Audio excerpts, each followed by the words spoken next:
مفتی وسیم دہلوی کے بیانات کے لیے مفتی صاحب کے official channel MWA Islamic channel کو سبسکرائب کریں۔ ام المؤمنین حضرت ام سلمہ رضی اللہ تعالیٰ عنہ کے پاس ایک شخص گوشت کا ٹکڑا لے کر آیا اور ہدیے کے طور پر آپ کی خدمت میں پیش کیا، جو کہ پکا ہوا تھا اور تیار شدہ تھا۔ چونکہ آپ صلی اللہ علیہ وسلم کو گوشت بڑا پسند تھا اور گوشت کا بڑا شوق رکھتے تھے، تو حضرت ام سلمہ رضی اللہ تعالیٰ عنہ نے خادمہ سے کہا کہ یہ لے جا کر اندر رکھ دو، شاید کسی وقت حضور تشریف لے آئیں۔ خادمہ نے وہ گوشت لیا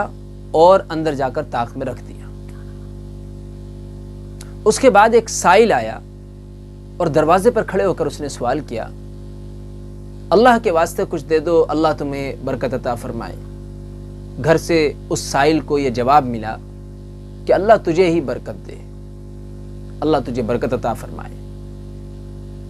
وہ چلا جاتا ہے، لیکن اتنے میں حضور اکرم صلی اللہ علیہ وسلم گھر تشریف لے آتے ہیں۔ جب آپ صلی اللہ علیہ وسلم گھر میں تشریف لائے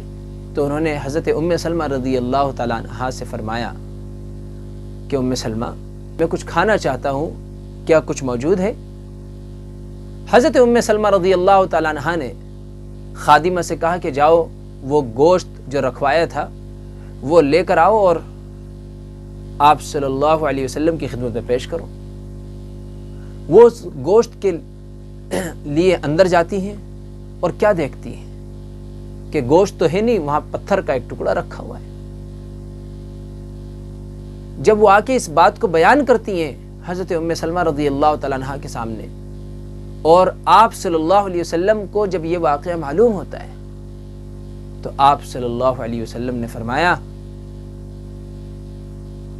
کہ فقیر کو نہ دینے کی وجہ سے وہ گوشت کا ٹکڑا پتھر بن گیا۔ محترم ناظرین کرام، ہم سب کے لیے یہ عبرت کا مقام ہے کہ ایک طرف تو آپ صلی اللہ علیہ وسلم کی ازواج مطہرات امہات المؤمنین، بھلا ان کی سخاوت اور فیاضی کا کون مقابلہ کر سکتا ہے، لیکن وہیں ہم دیکھیں دوسری طرف گوشت کا ٹکڑا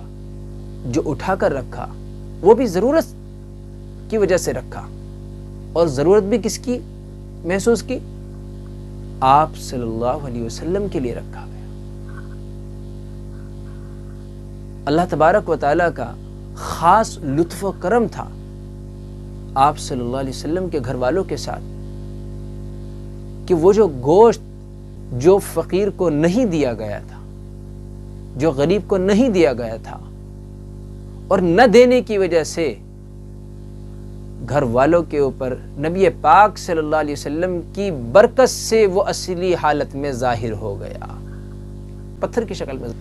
یہاں سے ہمیں یہ معلوم ہوتا ہے کہ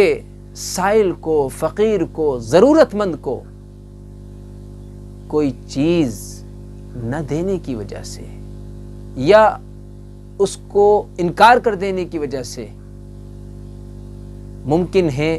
ہم اس مال کے فائدے اور اس کے اثر سے محروم ہو جائیں، اور جب ہم سائل کو نہیں دیتے، اس کو انکار کر دیتے ہیں، تو کہیں نہ کہیں اب ہم وہ مال نہیں کھا رہے بلکہ ہم وہ پتھر کھا رہے ہیں، جو کہ نہ دینے کی وجہ سے پتھر کی شکل میں تبدیل ہو جاتا ہے۔ بس فرق اتنا ہے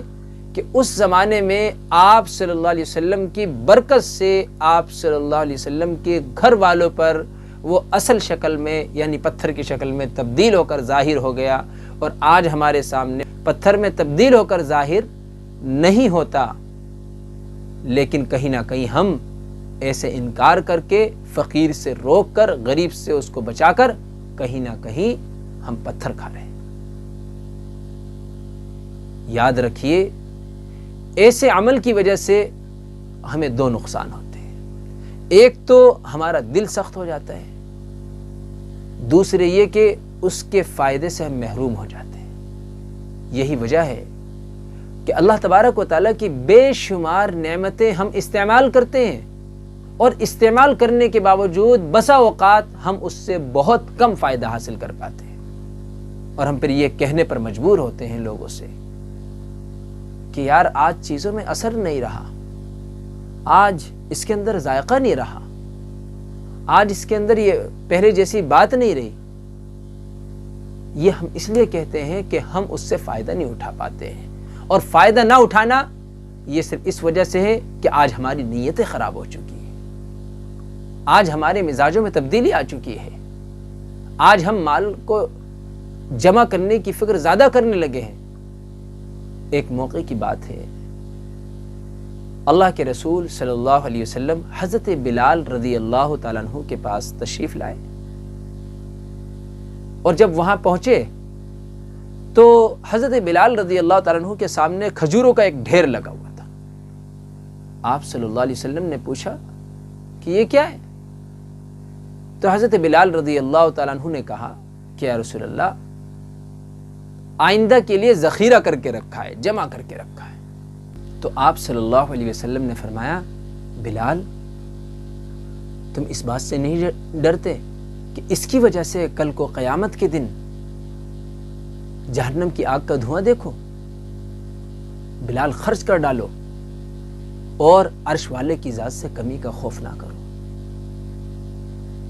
خزانوں کا مالک وہ ہے جس نے آج دیا وہ کل بھی دے گا انشاءاللہ۔ اس لیے ہم بھی بس ضرورت کے مطابق ہی روکا کریں، اور ضرورت سے زائد غریبوں پر صدقہ کر دیا کریں، غریبوں کو دے دیا کریں، ضرورت مندوں تک پہنچا دیا کریں۔ یاد رکھیے، اللہ کے نزدیک سب سے پسندیدہ بندوں میں سے ایک بندہ وہ بھی ہے جو دوسروں کی ضرورتوں میں اس کے کام آتا ہے، جو دوسروں کی خبر گیری رکھتا ہے، جو دوسروں کا خیال رکھتا ہے۔ عید کا موقع ہے اور گوشت کی تقسیم کا بھی موقع ہے، تو ہم اس موقع سے غریبوں کا خاص خیال رکھیں۔ ہو یہ رہا ہے کہ جس نے ہمارے ہاں گوشت بھیجا، کل ہمارے ہاں قربانی ہوئی تو ہم نے بھی اس کے ہاں بھیج دیا، بدلہ ہو رہا ہے بس۔ اسی طرح سے ہم یہ دیکھ رہے ہیں کہ کسی ہمارے ہاں بکری کی قربانی ہوئی ہے تو ہم نے بکرا بھیج دیا جس کے ہاں بھینس کی ہوئی ہے، اور جس کے ہاں بھینس کی ہوئی ہے تو اس نے ہمارے ہاں جو ہے بھینس کا گوشت بھیج دیا۔ بھئی قربانی قربانی ہے، بکرے کی ہو یا بڑے کی ہو، قربانی تو قربانی ہے۔ اب جس کے ہاں قربانی ہو گئی ہے اس کے ہاں گوشت کی ضرورت نہیں، اس کے ہاں بھیجنے کی ضرورت کیا ہے بھلا؟ ہمیں چاہیے کہ وہ گوشت ہم ضرورت مندوں تک پہنچائیں، ایسے لوگوں کو دیں کہ جن کے ہاں قربانی نہیں رہی، جو پورے سال عام طور سے گوشت نہیں کھا پاتے ہیں، اس پسندیدہ رزق سے محروم رہتے ہیں، ایسے لوگوں کا خاص خیال رکھیں۔ اللہ تبارک و تعالی ہم سب کو بھی آپ صلی اللہ علیہ وسلم کی ہدایت کے مطابق خرچ کرنے کی، بانٹنے کی، تقسیم کرنے کی، عمل کرنے کی توفیق عطا فرمائے۔